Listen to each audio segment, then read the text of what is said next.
pagi, salam sejahtera untuk kita semua. Perkenalkan, nama saya Melva Sigras Buslalahi dengan NIM C1C0211036.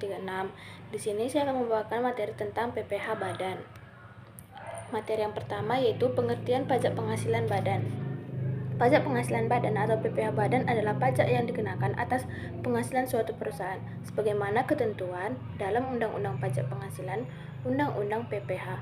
Penghasilan suatu badan atau perusahaan yang dimaksud adalah setiap penambahan kemampuan ekonomis yang diterima atau diperoleh oleh wajib pajak badan, baik dari dalam maupun luar negeri, dengan keperluan apapun, termasuk menambah kekayaan, konsumsi, investasi, dan lain sebagainya. Yang kedua, subjek PPh Badan. Subjek pajak badan atau subjek PPh Badan adalah setiap badan usaha yang diberikan kewajiban untuk membayar pajak, baik dalam periode bulan maupun tahun, dan setor ke kas negara.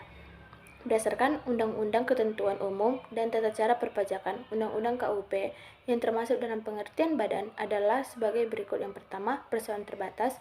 Yang kedua, perseroan lainnya. Yang ketiga, badan usaha milik negara. Yang keempat, badan usaha milik daerah. Yang kelima, badan usaha milik desa. Yang keenam, firma. Yang ketujuh, kongsi. Yang kedelapan, koperasi. Yang kesembilan, dana pensiun. Dan yang kesepuluh, persekutuan. Yang ke-11 perkumpulan, dan yang ke-12 adalah yayasan. Materi selanjutnya adalah tentang objek PPh Badan. Objek PPh Badan adalah penghasilan yang diterima atau diperoleh badan bagi subjek badan dalam negeri yang menjadi objek PPh adalah semua penghasilan baik dari dalam maupun dari luar negeri.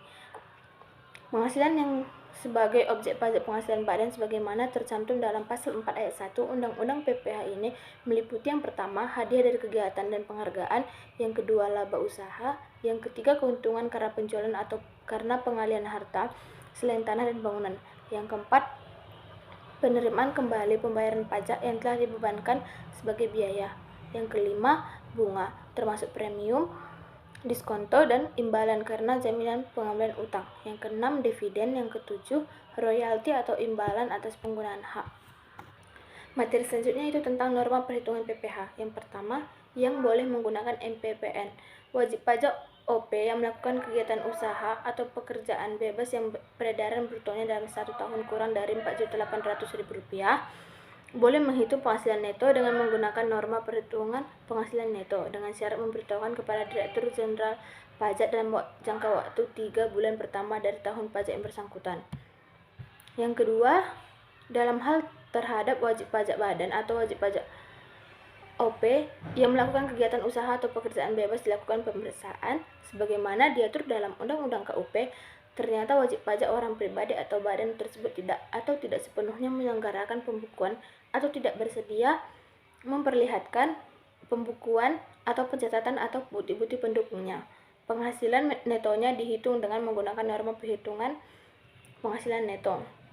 Yang ketiga, pemberitahuan penggunaan MPPN.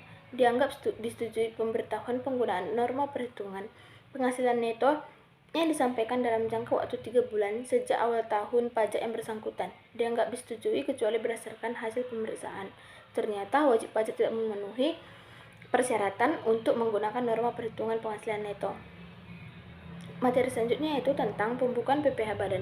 Pembukuan adalah suatu proses pencatatan yang dilakukan secara teratur untuk mengumpulkan data dan informasi keuangan yang meliputi harta, kewajiban, modal, penghasilan, dan biaya, serta jumlah harga perolehan dan penyerahan barang atau jasa yang ditutup dengan menyusun laporan keuangan berupa neraca dan laporan laba rugi pada setiap tahun pajak berakhir.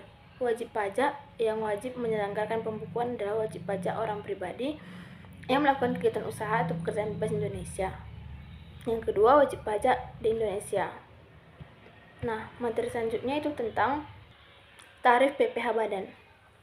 Tarif PPh untuk wajib pajak badan dalam negeri atau bentuk usaha tetap pada pasal 17 ayat 1 huruf B Undang-Undang Pajak Penghasilan adalah 28%. Tarif tersebut menjadi 25% berlaku mulai tahun pajak 2010 yaitu pasal 17 ayat 2A Undang-Undang PPh.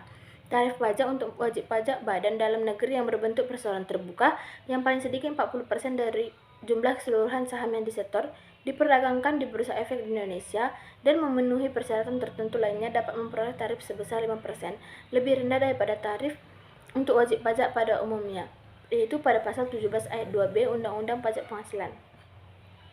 Contoh perhitungan PPh Badan. PT Abdi Sejahtera memiliki pajak penghasilan terutang sebesar 125 juta di tahun 2021 dengan detail pajak yang telah dipotong atau dipungut pihak ketiga sebagai berikut. Pemotongan PPh pasal 22 sebesar 30 juta.